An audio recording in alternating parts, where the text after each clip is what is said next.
हम इसको कवर करेंगे और कौन से MCQs कहाँ से आ रहे हैं और वो टॉपिक्स हम डिस्कस करेंगे। और इसके अलावा जितने भी क्वेश्चंस आपके पास आ रहे हैं सेक्शन बी में और सेक्शन सी में हम इसकी बात करेंगे। आई थिंक हमने कल डिस्कस किया था लेकिन कुछ स्टूडेंट्स कम थे उस time, so will talk it again about your first question. Orally हम इसको जल्दी से देखेंगे और जितने भी रेलिवेंट क्वेश्चंस हैं वो हम फिर टाइम टू टाइम डिस्कस करेंगे। Okay, the first question is fill the relevant bubbles for each part carries 1 mark। तो आपके पास 20 MCQs हैं और आपके पास 25 मिनट्स का टाइम होगा और आपने कोशिश करनी है कि आप इसको जो आपके पास करेक्ट ऑप्शन होता है आप इसको सर्कल करें और इसमें कभी भी आप दो ऑप्शंस को पिक ना करें। अगर आपका एक ऑप्शन गलत लग जाता है तो फिर अगर आप दूसरा करेक्ट ऑप्शन लगाते हैं तो आपका नंबर नहीं लगता। इट मीन्स कि आपके पास 4 ऑप्शन में आपने जस्ट 1 ऑप्शन को क्लिक करना है। अगर आप एक टाइम पे एक MCQs में मोर देन 1 ऑप्शन क्लिक करते हैं तो इट मीन्स कि आपका MCQs गलत होगा। So let's see the first one. Majority of our students are following the same रट। ये जो से रट वर्ड है इसको उसने अंडरलाइन किया हुआ है और बोल्ड लिखा हुआ है। और नीचे आप देखें तो in terms of the choice of their career the synonyms of the underline words is. अब ये वर्ड कहाँ से लिया है?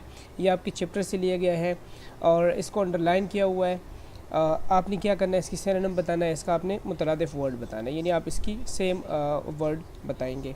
तो ये आपका जो है ना वोकेबलरी में भी आ सकता है, ग्लसरी में भी ये वर्ड आपको मिल सकता है, या आपने अगर बुक के चैप्टर्स को पढ़ा है तो आपको इसमें इशू नहीं होगा। The second word is O wild west wind the breath of autumn's being.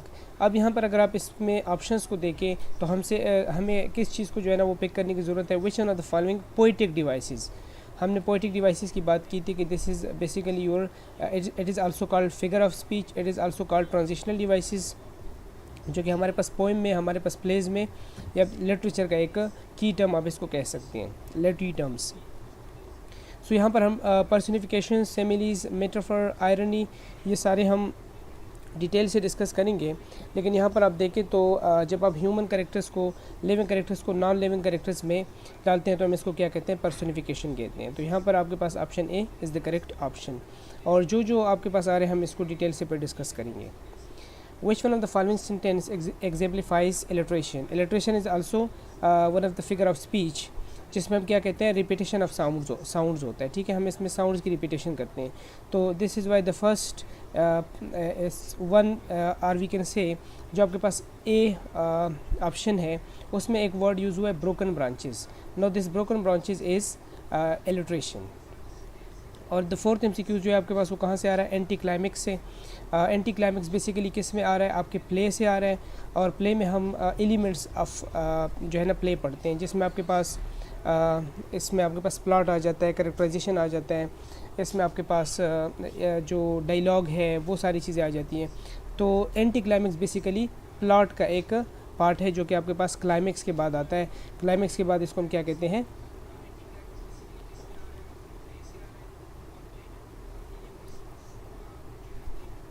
Okay just wait.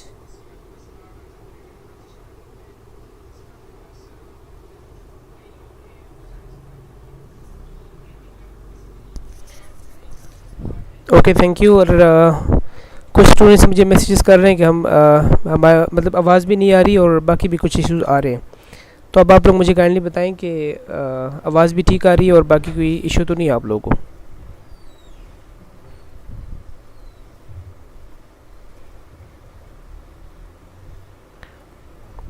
Okay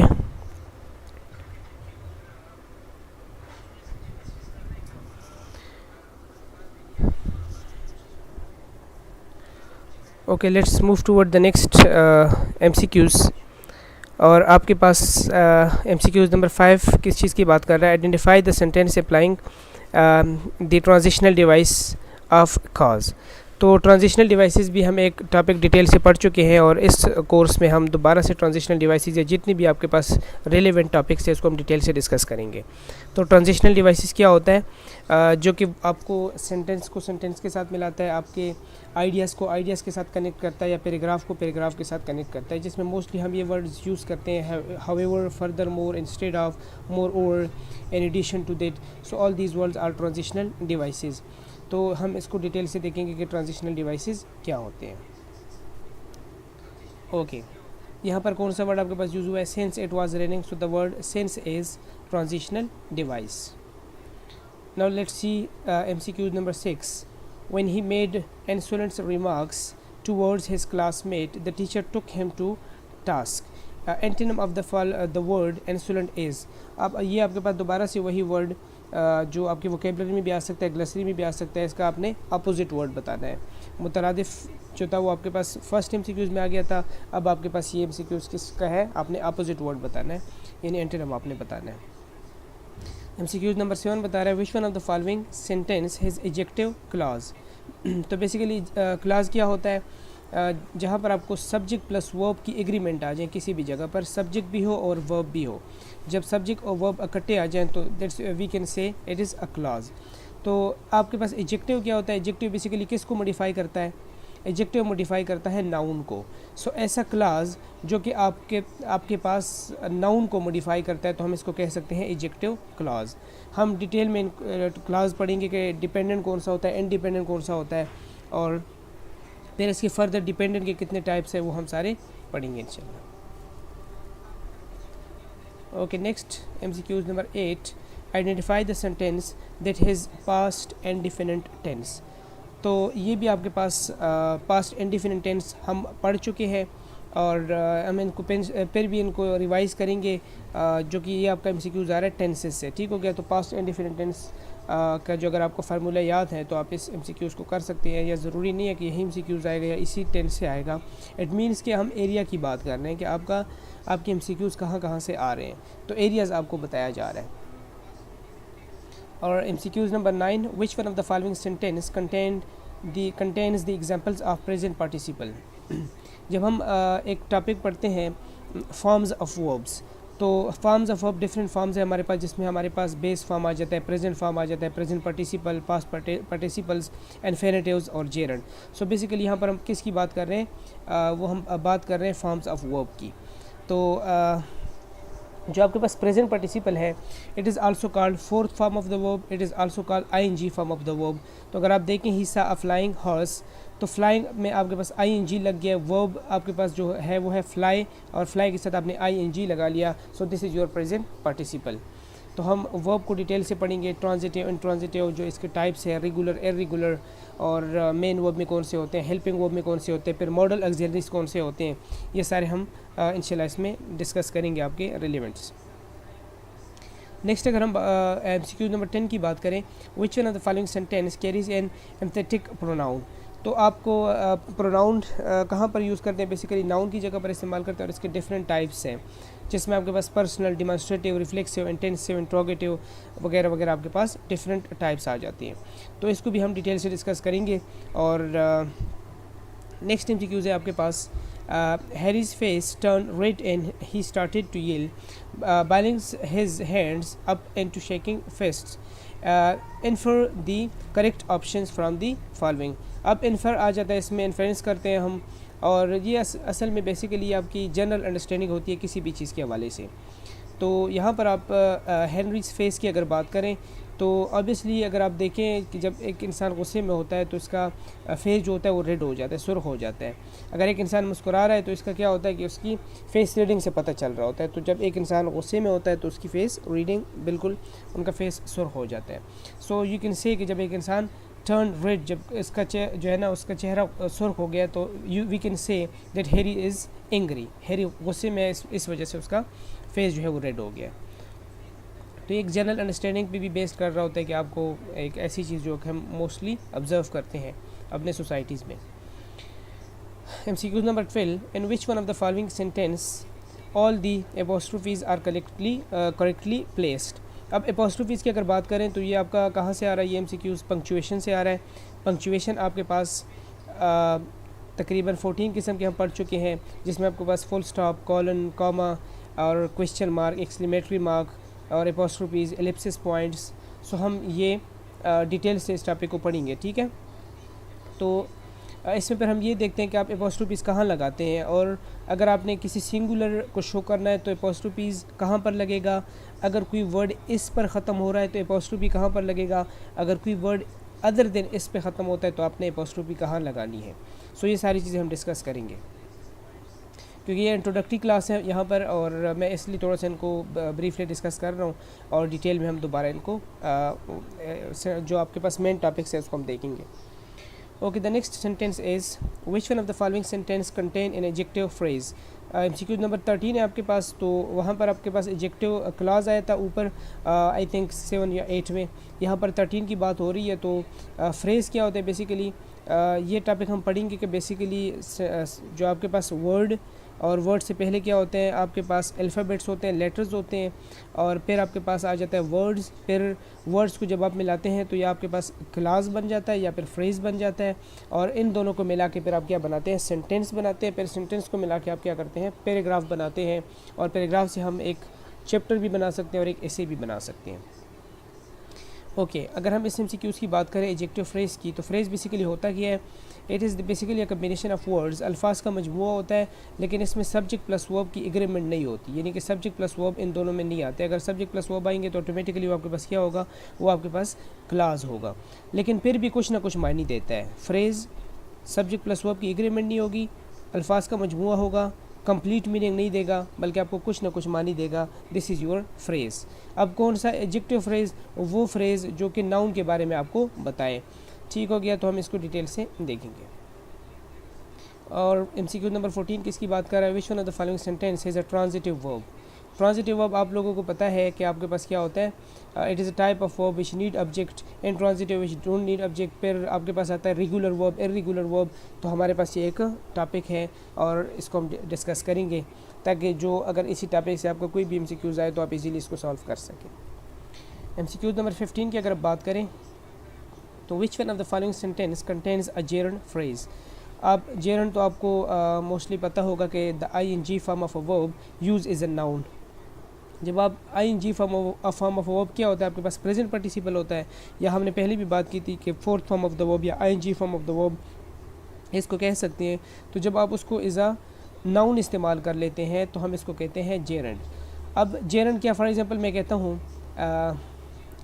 swimming is good for health, swimming is good for health. अब यहाँ पर मैं swimming is a verb use नहीं कर रहा, बल्कि swimming मैं कहता हूँ कि फॉर एग्जांपल मैं कहता हूँ कि आई एम स्विमिंग नाउ, मैं भी जो है ना वो स्विमिंग कर रहा हूँ। इट मीन्स यहाँ पर ये एक्शन के लिए इस्तेमाल हो रहा है, ये आपके पास प्रेजेंट पार्टिसिपल है। अगर मैं कहूँ swimming is good for health, it means कि मैं अभी स्विमिंग नहीं कर रहा, बट मैं कह रहा हूँ कि स्विमिंग आपकी सेहत के लिए अच्छी है, तो ये हम एज अ नाउन इस्तेमाल कर रहे हैं। ठीक हो गया। तो ईटिंग आइसक्रीम इन विंटर, अब आपके पास जनरल फ्रेज इसलिए क्योंकि ईटिंग आइसक्रीम अभी आप खा नहीं रहे, बल्कि आप क्या कर रहे हैं, उसकी बात कर रहे हैं। तो ईटिंग आपके पास क्या आ गया, यहाँ पर इज़ अ वर्ब नहीं है। In winter is not good, यहाँ पर आप जस्ट बता रहे हैं कि मतलब कि सर्दी में आइसक्रीम खाना अच्छा नहीं है। तो यहाँ पर आपके पास जो ईटिंग यूज़ हुआ है ये एज अ वर्ब यूज़ नहीं हुआ, बल्कि एज अ जेनरल यूज़ हुआ है। तो इसके साथ जो फ्रेज़ है आपके पास, ये आपके पास क्या बन जाता है, जेनरल फ्रेज़। MCQ नंबर 16 की अगर बात कर लें, अनलेस ही कम्स अर्ली, अब ये एक पार्ट ऑफ अ सेंटेंस है, I will not wait all day for him, the underline part of the sentence is. ये आपके पास क्या है, बेसिकली एडवर्ब क्या होता है, एडवर्ब मॉडिफाई करता है, मोर डिटेल देता है किसके बारे में, वर्ब के बारे में। तो ये जो उन्होंने अंडरलाइन आपको एक पार्ट दिया है, अनलेस ही कम्स अर्ली, तो इस क्लास में, क्लास क्यों है, क्योंकि इसमें आप देखें तो ही आपके पास सब्जेक्ट है, कम्स किया आपके पास, वो आपके पास है वर्ब। तो सब्जेक्ट प्लस वर्ब जब आ जाता है तो आपके पास क्या होता है, वो आपके पास क्लास होता है। Unless he comes early, it means कि ये फर्दर किसको मॉडिफाई कर रहा है, ही कम्स यानी एक्शन को मॉडिफाई कर रहा है। तो this is your adverb class.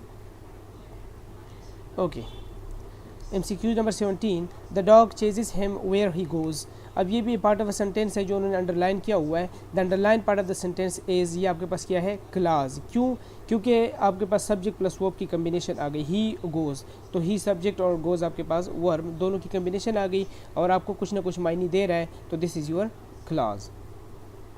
Okay, MCQ number 18 की अगर हम बात करें, he never calls with his playmates, the underline word is, आपके पास हमने एडवर्ब्स के डिफरेंट टाइप्स देखे हैं और इसको हम दोबारा भी देखेंगे। Adverbs of time, adverbs of place, adverb of frequency, adverb of manner.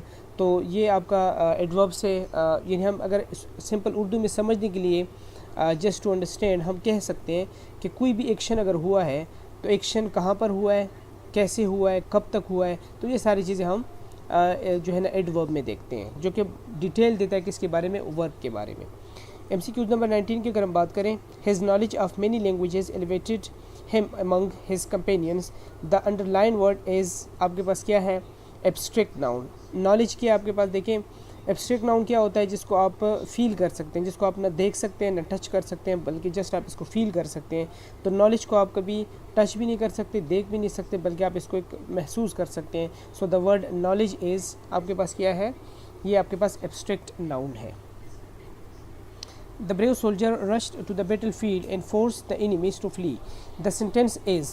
अब ये सेंटेंस आप देखें, देखिए सेंटेंस एक आपके पास इंतहाई इंपॉर्टेंट टॉपिक है। अगर हम सेंटेंस की बात करें तो पहले आपको पता होना चाहिए कि सेंटेंस किसको कहते हैं और सेंटेंस के टाइप्स कितने हैं। जब हम सेंटेंस की बात करते हैं तो a group of words which gives us complete meaning, this is called sentence. अल्फाज का ऐसा मजमुआ जो कि आपको पूरी की पूरी मायने दे, दिस इज़ कॉल्ड सेंटेंस। अब जब सेंटेंस को फर्दर आप कैटेगराइज करते हैं तो हम इसको 3 कैटेगरीज में रख सकते हैं, 2 में भी रख सकते हैं। आप कहते हैं कि according to structure, according to function, और कंडीशनल सेंटेंसेस भी है जिसको हमने अलग से रखा हुआ है। तो सिंपल जो आपके पास अकॉर्डिंग टू स्ट्रक्चर है, ये आपके पास 4 टाइप्स के होते हैं, simple, compound, complex, compound and complex. जो ये MCQs आया है, MCQ नंबर 20, ये आपके पास किस में से आ रहा है, ये आपके पास अकॉर्डिंग टू स्ट्रक्चर से आया है। यानी अकॉर्डिंग टू स्ट्रक्चर का मकसद क्या होता है कि कोई चीज़ कैसे बनी है। फॉर एग्जांपल अगर मैं अपने मोबाइल फ़ोन की बात करता हूँ तो मैं देखता हूँ कि इसका स्ट्रक्चर क्या है, ये किस चीज़ से बना है, कैसे बना है। So this is your structure. लेकिन जब हम बात करें अकॉर्डिंग टू फंक्शन की, तो मैं मोबाइल फ़ोन को देखता हूँ कि ये मोबाइल फ़ोन का काम क्या है, this is the function. So sentence भी ऐसा ही है कि हम देखते हैं कि इसकी फ़ंक्शन क्या है। तो फंक्शन पे फिर हम इसको फर्दर कैटेगराइज कर लेते हैं, जिसमें आपके पास ये interrogative, negative, existential, tag question, ये सारे जो आपके पास सेंटेंस के टाइप्स आ जाते हैं। फिर हम कंडीशनल की बात करते हैं, ज़ीरो कंडीशन, फर्स्ट, सेकंड की case, first and second and third condition. तो हम इसको विद नोट्स जो है ना इन चीज़ों को हम पढ़ेंगे। ओके, जितनी भी हमने MCQs डिस्कस की है, आई होप सो कि ये आपको मैं काफ़ी चीज़ों को पहले डिस्कस भी कर चुका हूँ, और अभी जो हम चीज़ें देख चुके हैं इसमें आपने अब जितने भी इम्पॉर्टेंट टॉपिक्स हमने देखे हैं, फॉर एग्ज़ाम्पल हमने क्लासेस की बात की, फ्रेजेस की बात की, हमने नाउन की बात की, हमने सेंटेंस की बात की, और हमने फिगर ऑफ स्पीच की बात की, ट्रांजिशनल डिवाइसेस की बात की। तो ये आप लोग अपने साथ किसी पेज पे लिख लें, और फिर हम देखेंगे टाइम टू टाइम कि हम इसमें से एक एक चीज़ को कवर करेंगे। और MCQs आपके ऐसे मार्क्स होते हैं जिसमें आपकी कटिंग नहीं होती। फॉर एग्जांपल अगर आपकी 20 MCQs ठीक हो जाए तो आपसे कोई एक नंबर भी नहीं काट सकता। बाकी फॉर एग्जांपल अगर मेरे पास एक क्वेश्चन है जो कि 8 नंबर का है, तो इसमें जो आपका पेपर चेक कर रहा होता है वो आपको 8 में से 6 भी दे सकता है, 5 भी दे सकता है, 4 भी दे सकता है। लेकिन अगर आपके पास मतलब कि कोई नंबर कट नहीं सकते अगर आपके MCQs ठीक हो जाते हैं। ओके, आई होप सो कि इन MCQs की जो हमने डिस्कस किया है इसकी आपको समझ आ गई होगी, और अगर आपको कोई इशू है, अभी कोई क्वेश्चन है, तो आप लोग कर सकते हैं।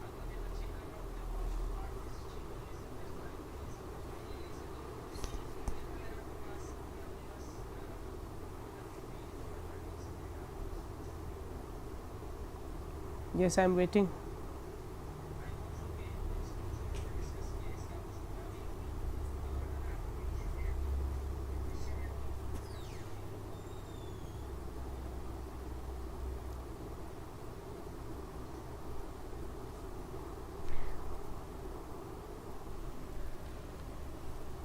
जी हुसैन तोकीर, वालेकुम अस्सलाम।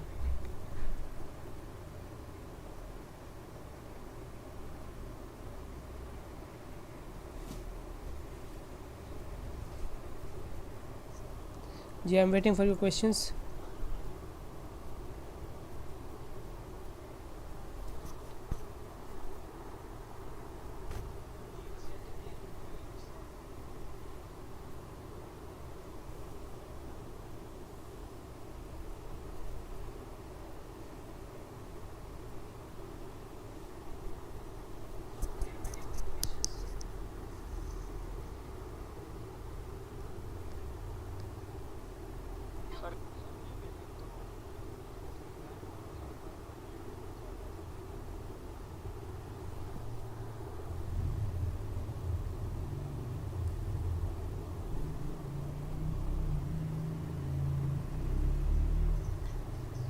Okay, see you in next class. अल्लाह हाफिज़।